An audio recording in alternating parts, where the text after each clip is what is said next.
Hello everybody, this is Richard Harris and it's Monday night. It's time for the Truth and Liberty livecast. I'm so excited to have Karen Conrad with me tonight in the studio, and our special guest Tim Goeglein from Focus on the Family, and he's on Capitol Hill tonight, coming live to us from Capitol Hill. So it's going to be a great live cast. We're going to be talking about some really important issues tonight, about the life issue, abortion, about freedom of religion, freedom of speech, how that stands up against the aggressive LGBT agenda that we're seeing all across our nation tonight. And I can't think of anybody more qualified and better to address these subjects than Tim Goeglein. So I hope that you'll join us for the Truth and Liberty livecast in 5 minutes. It starts at 6 p.m. Mountain Time, 8 p.m. Eastern Time on truthandliberty.net. So we'll look forward to having you with us in just a few minutes.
Welcome to the Truth and Liberty broadcast.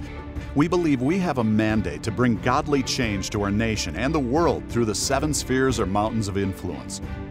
To further this cause, we give away a product every week that will empower you to get involved in changing your life and changing our world. You can register for our weekly giveaway by subscribing at truthandliberty.net. You can also subscribe to our newsletter to receive weekly updates on guests, news, and much more. This is an interactive live cast, and we welcome your questions. To ask a question during the live cast, use the comment or chat features. Now get ready to dive into this week's topics with our hosts on location in Colorado, USA.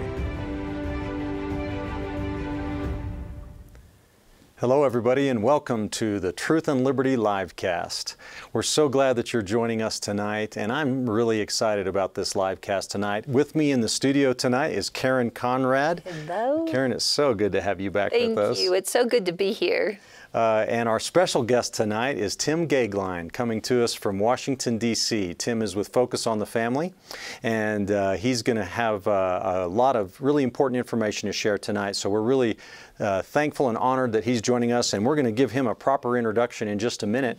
But before we do that, I want to turn it over to Karen, who's going to share some information with our viewers about how they can be a part of the live cast and what's going on here at Andrew Wommack Ministries. Thank you, Richard. Well, good evening, everybody, and welcome to Truth and Liberty. This is going to be an awesome, awesome broadcast. And Richard, we never have a shortage of things going on here at Andrew Wommack Ministries, do we? So I want to tell you about some really exciting things that are coming up here. First of all, this week we have the Kingdom Business Summit, and that starts on Wednesday. And you know, you can still attend if you haven't signed up.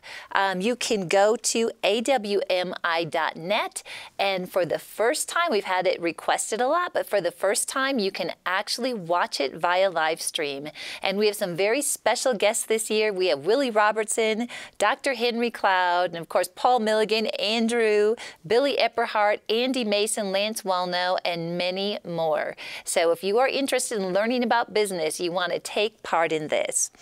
Also, we have got the Summer Family Bible Conference right around the corner, and that is July 1st through the 5th. This is a free event, and if you want to attend, go to awmi.net. And we've got the Stand for Truth and Liberty, and this is new, Richard. Right, yes. This is something with Bishop E.W. Jackson. Yes, who's been on this show. He's a real friend of the ministry. Oh, he's fantastic. If you've never heard Bishop E.W. Jackson, you need to come to this event. He is a great speaker. He really is, and that is coming up on July 18th through the 20th. We have a Kingdom Youth Conference, and Healing is Here, which has been our biggest conference year over year, and that is August 13th to the 16th. If this is the first time that you've joined us on Truth and Liberty, welcome. We are so glad to have you, and if you've got friends and family that are going to be interested in these topics, I want to encourage you to email this out to your friends, share it on social media. It is going to be a great program.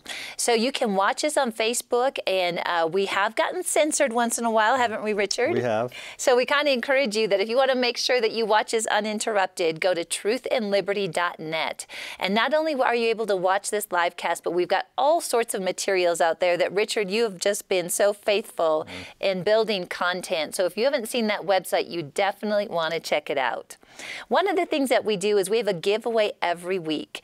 And this week we are giving away The Power of Hope by Andrew Wommack. This is such a great teaching. It really is. Hope is so important. And if you would like to be eligible to win this, go to truthandliberty.net and you can subscribe and you will be part of that drawing. If you're already subscribed, you're already part of the drawing, and we want to thank you for that. We really appreciate our faithful followers.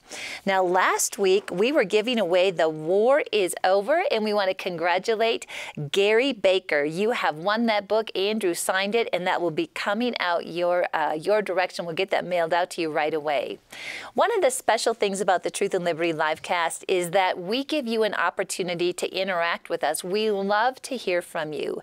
We've got a lot of regulars on, and if this is new, I encourage you, ask questions. We take about a half hour where we visit with our guests and some of the trending topics, and then we get the questions pushed right through here on my iPad, and we give our guests an opportunity to answer those. So if you're watching this on social media, go ahead and enter that question in the comment section.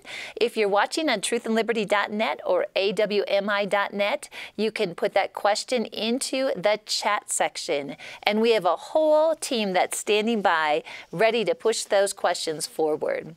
Also, we have prayer ministers that are there live tonight. You know, sometimes we talk about topics where people have questions, they might want to know about the ministry, or just need prayer. And so we encourage you to call 719-635-1111. And this is a viewer-supported program.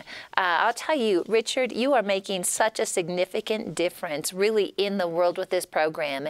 And if you want to be part of this, you can sow into this ministry, and you can designate that gift right here to Truth and Liberty. That's right. And you can do that one of two ways. You can go to truthandliberty.net and click on Give, or you can call 719-635-1111 and let them know that you want to sow into this ministry and this broadcast. So with that, I'm so excited about what we've got happening here, Richard, and I'll turn it over to you to introduce our wonderful guest, Tim. Well, thanks, Karen.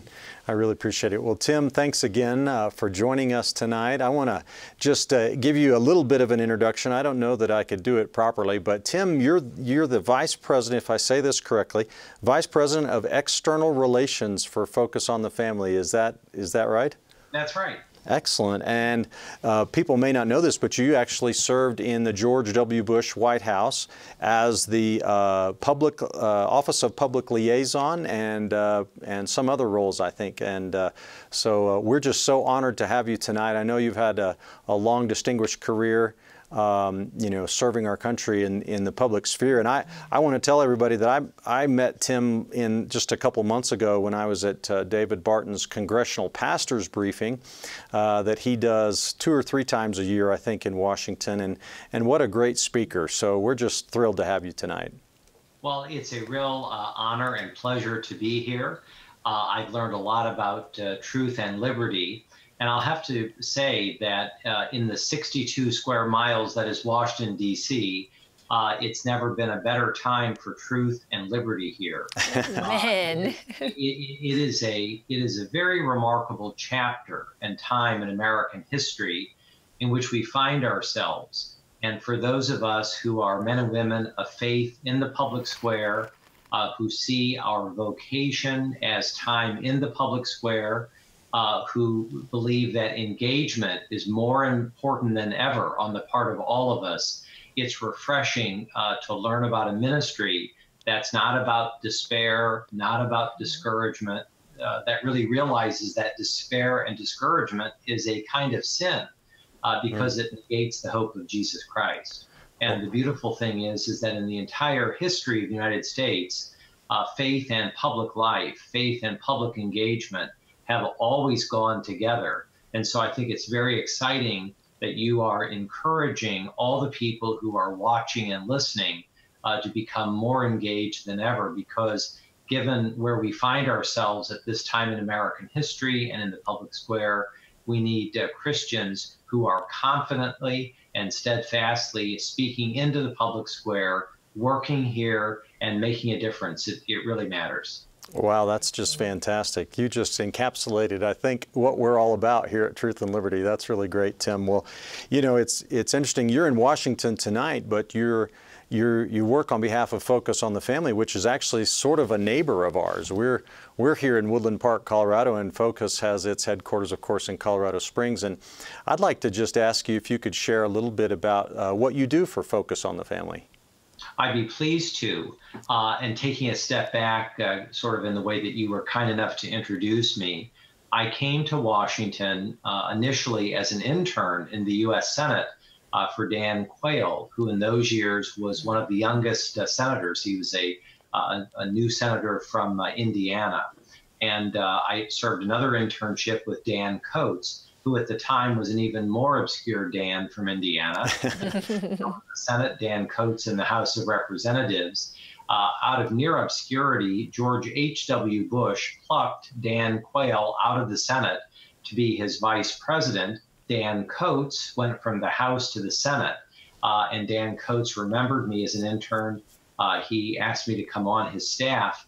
And I intended to come to the U.S. Senate and stay, just a couple of years. A typical tenure in the Senate is about 18 months. And I ended up staying the entire time he was in the Senate, which was a decade. So in dog years, that's about 1,000 years. And it was a wonderful experience. I loved those years in the Senate. And I went from there to the White House. I joined the George W. Bush campaign. I was on the original campaign staff in Austin, Texas. I was in Florida during all of Bush v. Gore, hanging chads and all of that.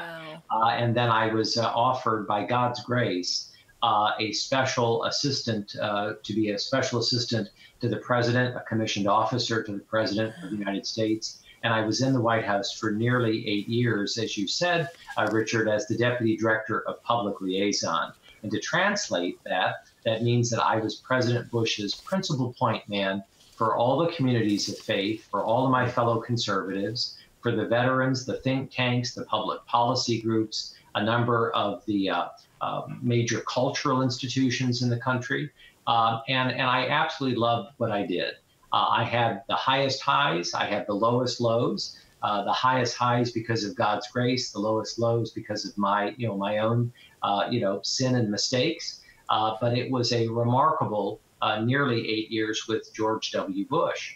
And from there to focus on the family. And I just marked my 10th year with Focus on the Family as its Vice President of Government and External Relations. I'm Focus's eyes and ears here in Washington, where I've lived and worked for 30 years. I'm in the House, in the Senate, in the courts, in the think tanks, at the White House, in the executive agencies, working to build relationships, but with both sides of the political aisle, by the way. We at Focus on the Family, we are partisan to the ideas, not partisan to the parties. And religious liberty, family, marriage, faith, these are the bullseye at Focus on the Family. So it's an honor and a pleasure, truly a daily joy to be here as a Christian in the public square, working to advance all the things that we love. Wow, that's great. That's great. What a career. Yes. And I'm sure I hope you feel that you're at your peak now, Tim, with Focus, and I bet you're having more influence now than you used to. But it's great to have you on. I'm curious. You had mentioned before we started tonight that Congress, is back in session. With the next break will be the 4th of July, and they've got a lot of business to take care of. But what's on the horizon for Congress right now up until the 4th of July recess? Well, I'm really glad you asked that. Congress has become a very challenging institution, not just because we have divided government, but also because of our poisonous politics. It's increasingly very difficult for the parties to sit down and to decide what the agenda is going to be in each House of Congress.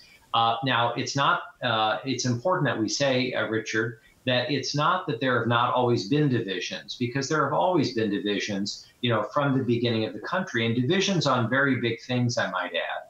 But what is new, and I think it's concerning, deeply concerning, is that you have significant numbers of people in the House of Representatives. You have significant numbers of people in the Senate, where it's not just a disagreement on an issue.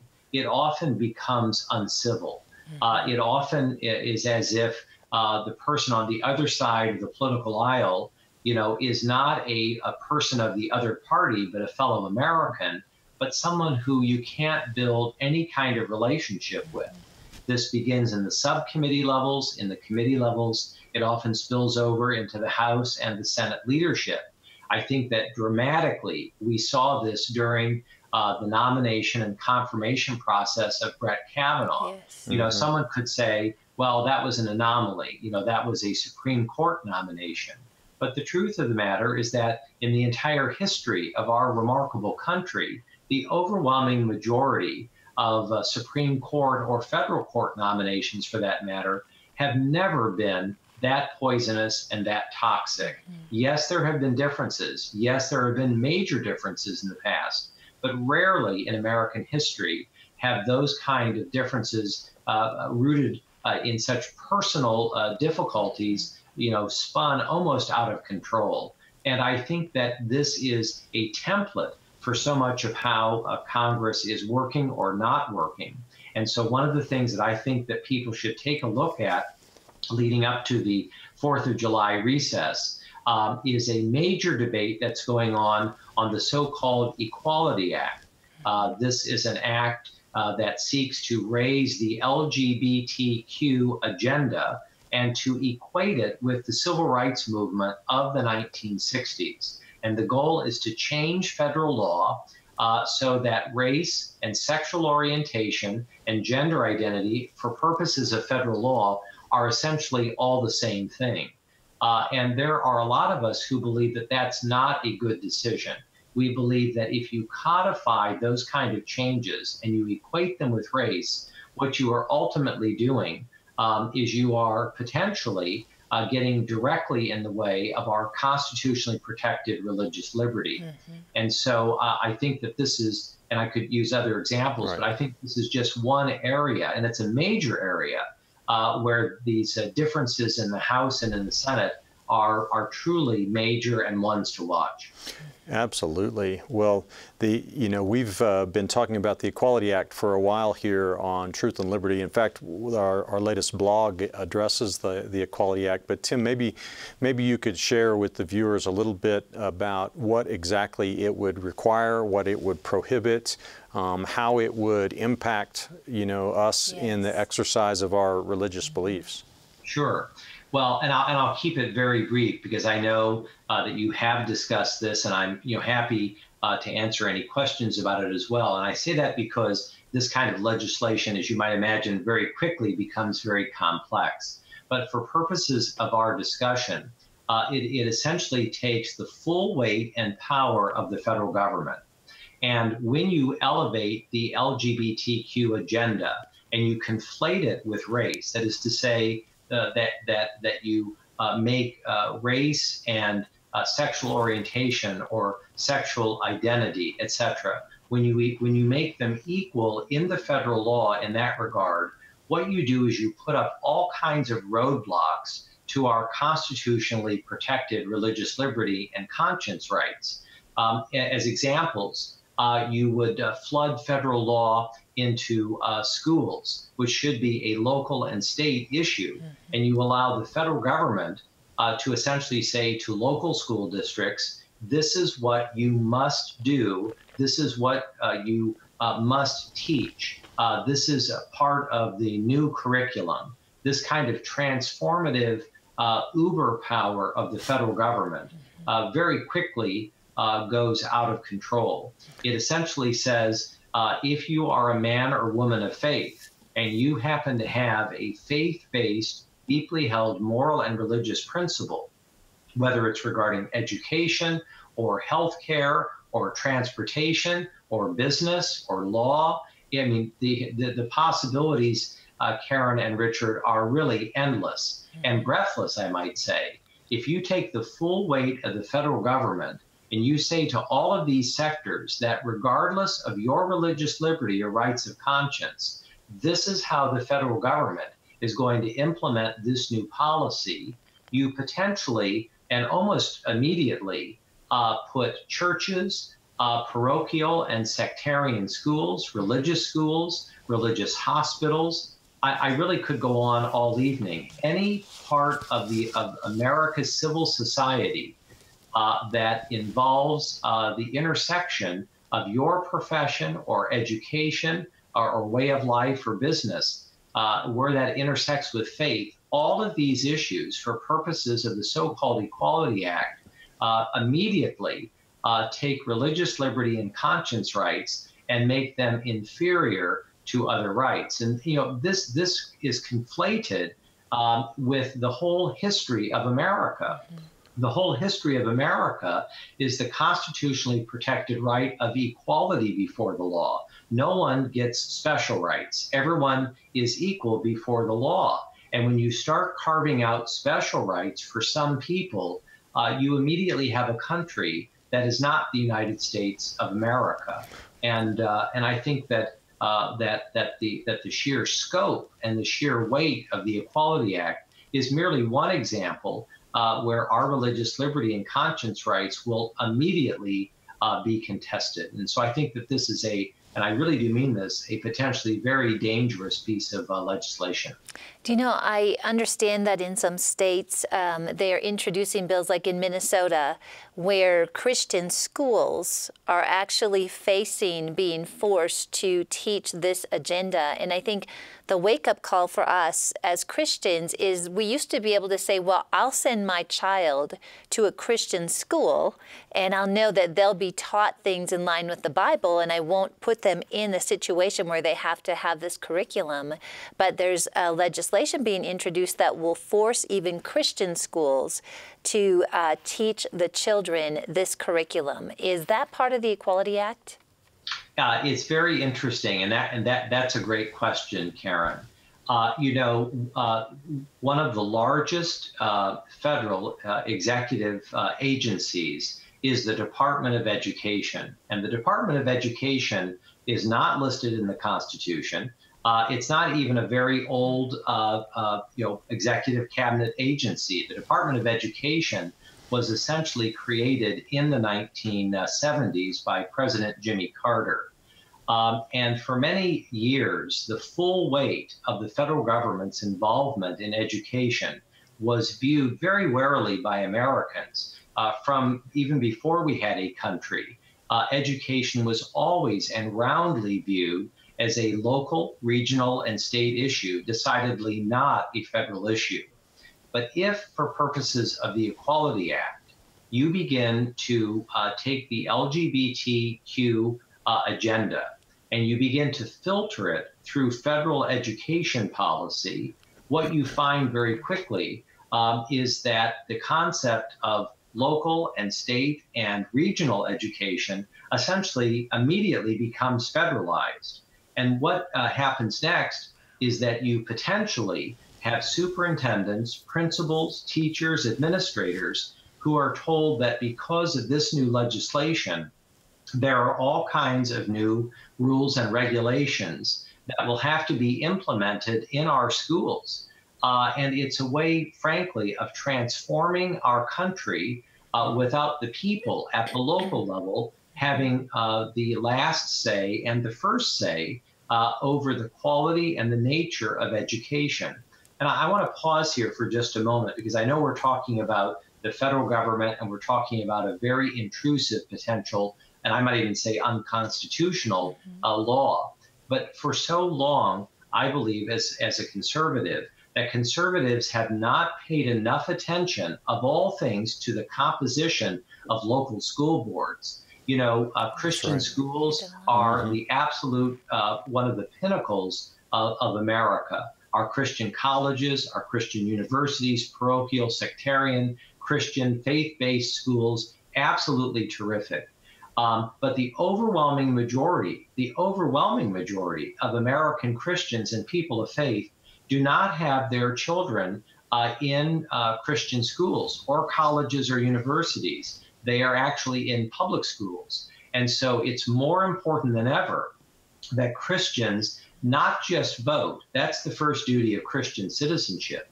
But Christians need to be actively involved in being and attending every single school board meeting, of running for the school board, of making our voices heard at the organic local level.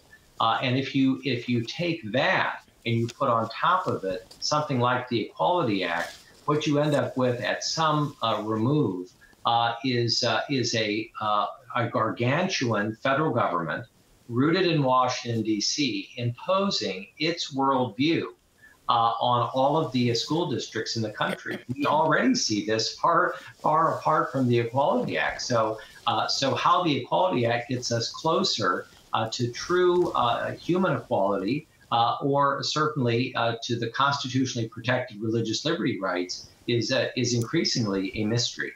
You know, one of my biggest concerns from this Equality Act is the you've been hitting on it, but it contains an explicit assault on religious liberty.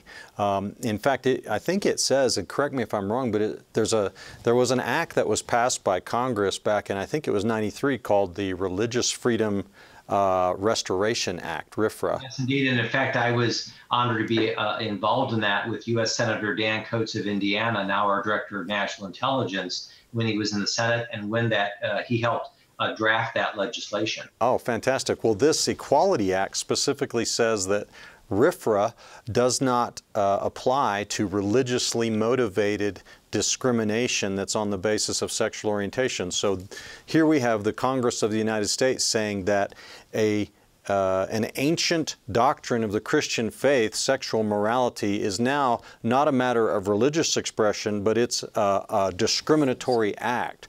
It's an absolute slap in the face of the gospel, if you ask me. What are your thoughts about that? I totally agree with you. And in fact, the distinction, Richard, that you just made is one of the most volatile and particularly volcanic potential outcomes of legislation of this nature. And I might say that just because the Equality Act will probably not pass the United States Senate in our current 116th Congress, I'm almost certain that that the Equality Act will not even be brought up for a vote. But even if it's not, and I think this is very important to telegraph for your viewers and listeners and supporters this evening, is that just because the Equality Act may not pass this particular Congress, it is decidedly not going away. It has a full array of very strong support in the House of Representatives, a very strong array of support among left-wing and far left progressive groups. It is considered overwhelmingly the top domestic priority of a very, very vocal but affluent minority in this country. And they are comfortable with the fact that the Equality Act may not pass the first or second or third time around, but they are determined that it will stay around as long as necessary until it's passed. This echoes the Equal Rights Amendment and that battle of the 1970s. It's easy to forget, and maybe some people don't even realize, that the Equal Rights Amendment, so-called ERA, was considered a fait accompli. It was considered, of course it was going to pass, until a very large silent majority, led by Phyllis Schlafly, rose up across the country to say, no, this is not consistent with our Constitution. What we have to remember is that, that was the 1970s. Here we are in 2019, and we have, again, the far, small, progressive left who is once again pushing the ERA. So the Equality Act, this is only the so-called first bite at the apple. And even though it may not come up, probably will not come up in the U.S. Senate this time, it's decidedly not going away. And so Christians and conservatives have to remain totally, we have to pay attention to this almost as never before, because its supporters, they're very serious about this being imposed on the country. Wow. Do you know, Tim and Richard, we get questions all the time where people are, first of all, feeling like maybe it's so far gone that they can't do anything to bring it back, but they really want to know, as an individual, sometimes people feel a little powerless, like I'm only one person. Right. But if you were to communicate to our audience, what are one or two things that we could do as individuals that could actually help resist what you're talking about? Could you share that with us? Well, first, I'm literally thrilled that you asked that question, because it is so easy for our fellow Christians in the culture that we are in to feel discouraged, discontent, discombobulated, that somehow it's all over. Well, I'm very pleased to tell you it is not all over. And in my 3 decades in Washington, this is no overstatement, I do not remember a time when there were more outspoken Christian members of the House, outspoken Christian members of the U.S. Senate, and senior staff in all three branches of the federal government. There are a lot of people, men and women, who are steadfast, who are earnest about getting up every day, going into the public square, and not being discouraged, not being discontented, but taking the culture by its lapels and working every day in the place where God has placed us. And I'm very happy to say that, as recently as 3 and 4 and 5 years ago, it was common talk among conservative Christians to say, it's all over. I feel hopeless. I don't know what to do. I can tell you that just recently, the gains, and I mean the strong gains for the pro-life movement, we have never had a presidential administration that has been this pro-life. We've never had a Congress that has been this pro-life. I mean, that's a big statement. Yes. We've never had a pro-life Congress since the Roe against Wade decision in 1973. I remember being in several meetings in the 1990s here in Washington where people would essentially whisper. They would say, you may be pro-life, but don't talk about it in public. It's a loser. Well, it's not a loser. It's a winner, and we're winning. So that's point one. Point two is that for everyone who felt that somehow the United States Constitution was yesterday's news, well, we're learning. If you follow the Supreme Court, if you follow what so many of the appellate and district judges are doing, what you're learning is that there are large numbers of constitutionalists who are now in their 40s and 50s who have been nominated and confirmed to all the major circuit judgeships around our country. And they are in the mold of Clarence Thomas. They're in the mold of the late Justice Scalia. I learned just very recently that the Federalist Society, which is the #1 pro-Constitution group in the United States, has over 70,000 members now. And they have a very sizable presence awesome. in every single major law school in our country. That's really awesome. All of this, Karen, is as a result of engagement, not discouragement. And we have now, over 2 million homeschool students in the United States. I mean, this is very exciting. So I think there are things in public policy, in the public square, in culture, that we should be encouraged by. And I think we have to continue to encourage the rising generation of young Americans to be more involved than they ever have been. Oh, wow. So well said, Tim. That's excellent. Speaking of abortion and Roe versus Wade and the advances that have been made in the pro-life cause in the last few months, there's a lot of states that are passing very strong pro-life measures. And some people are saying that one of the reasons they're doing that, even though Roe versus Wade is still quote unquote on the books, is because they're hopeful that their statutes will be taken up to the Supreme Court, because they sense that this might be the time for the court to either overturn Roe or pull back on it or something. And before the broadcast, I think you said that there were a number of important Supreme Court cases that are likely to come down before this term ends. And I'd like for you to just maybe comment on that. What's on the horizon from the Supreme Court? Well, I think there are two major cases that we should all be keeping our eyes on. There are a lot more than that. And Justice Ginsburg, Ruth Bader Ginsburg, who is now 86 years old and the most progressive member of the court, she spoke at the weekend and said that for all of the remaining cases, which will be between tomorrow and the end of June, that's when they will be announced, she said that in almost all the major cases, they will either be won or lost, depending on your point of view, by only one vote. So this is going to be a fascinating 2 weeks to watch the Supreme Court. And Richard and Karen, I would say there are two major cases that I think it's worth that Christians pay very close attention to. The first one is the citizenship case. The Supreme Court is determining whether on the census, which takes place every 10 years, whether you can actually ask, are you ready for this? On the census, whether you are a United States citizen. Now, I think if you were to walk into the first auditorium of 10,000 Americans anywhere in the country and say, do you think a United States census, which is done every 10 years, should be able to have at least one question asking the person who's filling out the census whether they're a citizen? The overwhelming majority of people would say, well, that's only logical and rational. Isn't that why we have a census? But yes, this has been contested all the way to the Supreme Court.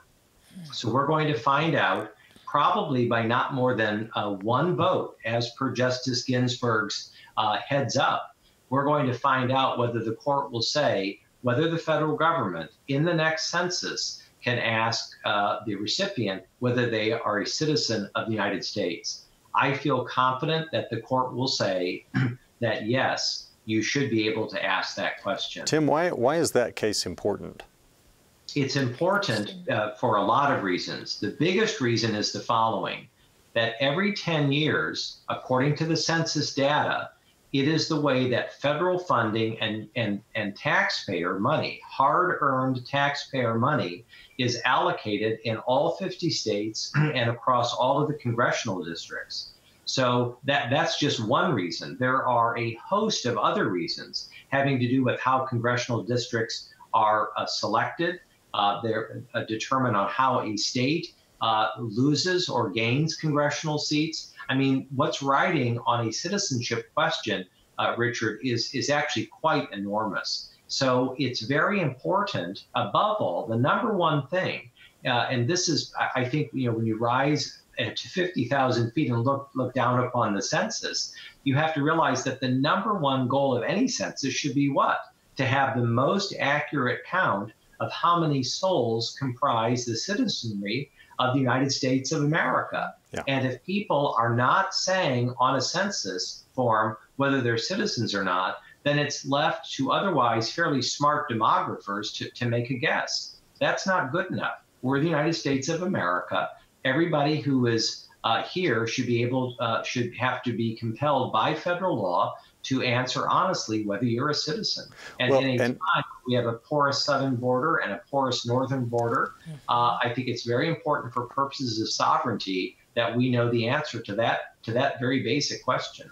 Well, I don't mean to be cynical, but it strikes me as a power grab that the states in the country and the localities that have, for example, sanctuary cities and this sort of thing that are pro-illegal immigration now, if they can do away with the citizenship question on the census, then their ranks, which have swollen through illegal immigration, they will then gain more influence and more power in the electoral process as a result of it. So they may dress it up in whatever principles they like, but it sure strikes me as a power grab.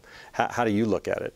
Yeah, I must say, I think that the crisis on our southern border has now, I think, pretty much solidified the view that crises are real. And our southern border is in crisis. And I think it's very important. And I think there are people of very goodwill on both sides of the political aisle who have now recognized that a crisis does exist. And it's not just contained to one particular region of the United States. What is happening there impacts us all. There's a reason that every nation on the earth has borders, and it connotes the nation. It connotes sovereignty, and for purposes of our conversation, it also connotes the idea of citizenship. Citizenship in the United States of America, from a Christological viewpoint, is the most amazing thing we can imagine this side of eternity. We are Christians, and we get to live in this amazing country.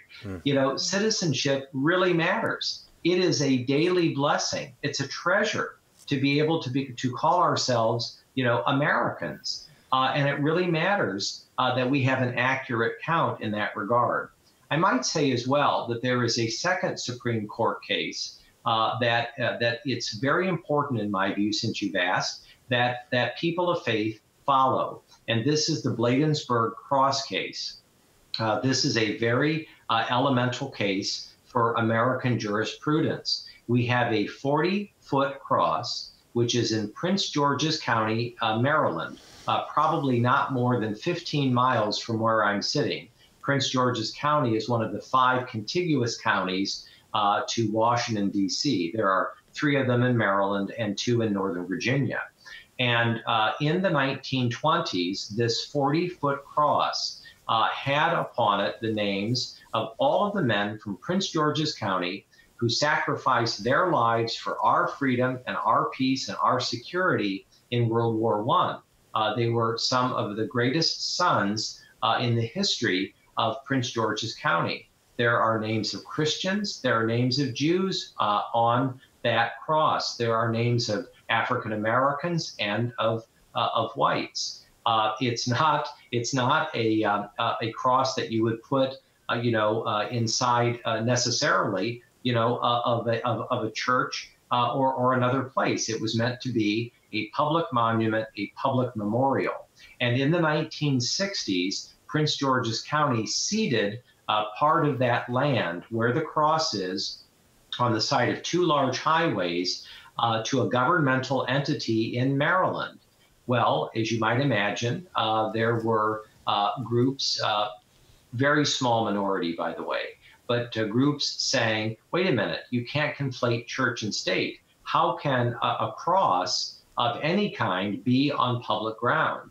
Well, I guess they haven't been to Arlington Cemetery or to many other public cemeteries, or to Coville just last week, which we saw, in the 75th anniversary of D-Day. All those beautiful white crosses and stars of David, above the beach at Omaha Beach in Normandy. We're Americans. We're not offended that on public ground there are stars of David. We're not offended that on public ground there are crosses. And this was the spirit in which the Bladensburg World War I cross was donated in those years by those families. These are their fathers, their uncles, their brothers, their nephews, their neighbors. And so this court case went through several cases and finally made it up to the Supreme Court. And in the next 2 weeks, we're going to know whether the Bladensburg Cross has to be dismantled and taken down on a false constitutional principle that somehow this violates church and state, which it expressly does not. Right. Or whether it's going to be able to stand.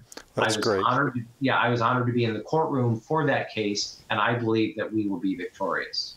Amen. Well, we've got about 16 minutes left in our live cast tonight, and I think we'd like to begin taking some questions. It looks like we've got a lot of good ones coming in. So we do. I'll tell you, this topic of the Equality Act has definitely caught the attention of our viewers. And so we have several questions relating to that. And so the first one comes in from Chico Myrna on chat. That's quite a name, isn't it? And she asked this: if this equality law is passed, won't it immediately be challenged? I believe confidently that if it were to pass into law, and if it were to be signed by the President of the United States. By the way, the White House issued a statement in opposition to this legislation. But if some future Congress and if some future president were to sign it, were to pass it into law and have it signed, I feel very confident, to the listener's question, that it would immediately be contested, and there would be any number of groups who would definitively sue over this case. And I should have mentioned very briefly earlier, it should not be named the Equality Act. George Orwell famously said, "He who controls language controls politics." Somebody cleverly chose this name, but this decidedly is not the standard of how the biological term sex was defined for purposes of the civil rights legislation. Nor should it be applied in this manner. So I'm confident that under this Congress, under this president, that the Equality Act is not going to move forward, and I feel confident it would be contested in law if at some future date it were to be. So do you feel confident that if it did go to vote, which we don't think it will, but that President Trump would indeed veto it? That's actually a great question. We have to remember that in the House of Representatives, Karen, There were, I think, 8 Republicans who unfortunately did support it. I believe that if it were to go to a vote in the Senate, there would be Republicans in the Senate who would support it. But I think that the White House statement has been strong, and I think under the present circumstance, the president would not sign it, or if it were in a future Congress, overwhelmingly passed, which I don't think would be the case, I would assume that it would be veto-proof given those numbers. Awesome. Great. So Judith from St. Louis is on chat, and she asked this: besides school boards and calling our reps, what else can we do to work towards overturning this? Well, I must say, I believe very strongly that we have never, more than now, we've never needed Christians actually running for office more. And I believe that Christians, it's part of our vocation to be involved in the public square. And I believe to the first point that I would recommend that whoever this person who's asking the question is, and thank you for your question, that you or people who in your community should be encouraged to actually run for office. You should be encouraged to work for men and women of faith who are running for office. You should join a campaign. You should go meet members of your school board in whatever city or town you live in. You should go meet your members of the Senate, members of the House, members of the state Senate and state House. Karen, I was speaking to a very large group of pastors in Washington very recently, a very large group. And I asked these pastors how many of them, if they would raise their hand, please, how many of them had ever met their congressman or their senator or their governor. And I'm sorry to report that in a very large room, probably less than 15 hands went up. That does not surprise me, by the way. I find increasingly that men and women of faith are very concerned about these issues, and rightfully so, but very often do not engage. And it's not just being concerned, that's very important, extremely important, and being conversant in these issues, but it's equally important to be engaged. And that's what we have to encourage, I believe, more than ever. Great answer. That is. Very good. We've got Elaine on Facebook, and she asked this: should pastors use the pulpit to teach us about what is going on with our government? I believe decidedly yes. And I can use one of many examples from American history. The very first speaker of the House of Representatives was a Lutheran pastor. And before ours was, formally a country, he was delivering a sermon and he outlined, the idea of freedom and liberty and what was the whole meaning of the American project, why you cannot have liberty and freedom without virtue in the people and in the leaders. And where does virtue come from? It comes from the Judeo-Christian tradition, which is so strong in America. And after his sermon, he removed his alb, and underneath the alb was a revolutionary uniform, and off he went to fight. And many years after the revolution, he decided to run successfully for office from Pennsylvania, and as I say, later became our first Speaker of the House. I believe it is absolutely incumbent upon churches to teach the idea of what is a family, what is a marriage, what makes for good parenting, what is religious liberty, what are conscience rights, why does every human born and unborn matter? Why does every human born and unborn have dignity and worth just because he or she exists? Why is slavery evil? Why is abortion evil? I mean, it's very important that churches set out the moral sense and do their duty to God and to country, and to share with parishioners, congregants, members of the church, what the principles are. That doesn't mean that you get up in the pulpit and advocate the Republican agenda or the Democratic agenda.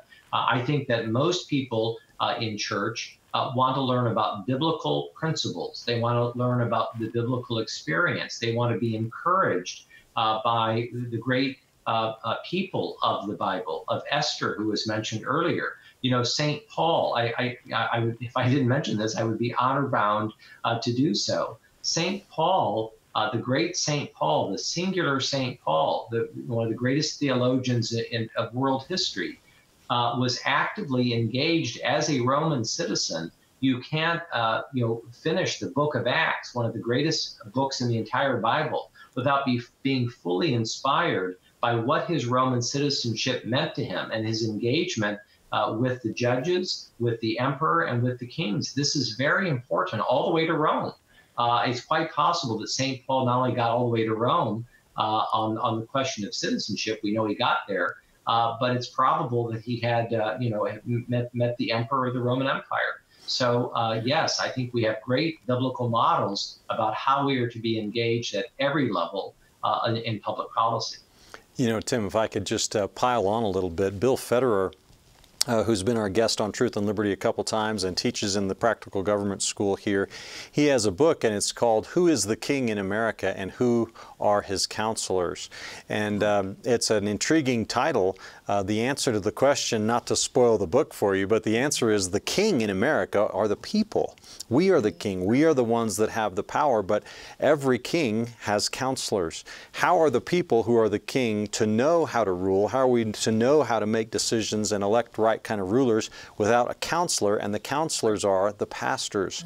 So if the pastors neglect their duty to instruct the flock on matters of public policy and other things like that, then the people will not know. They'll do things like vote in favor of people who stand for, homosexual rights and abortion and these kinds of things. And I think that's the loss of that awareness in our pastors in this country is, to me, one of, if not the number one reason why we are where we are today, where we're still engaged in these struggles. How much do you say, Richard, 2,000 years from now, 2,000 years from now, when people say, tell me about the United States of America, our number one contribution to world history is self-government.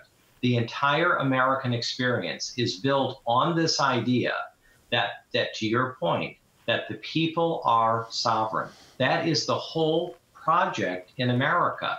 And our rulers are becoming very impatient with us. The whole idea of citizenship versus subjects. We are not subjects. We are citizens.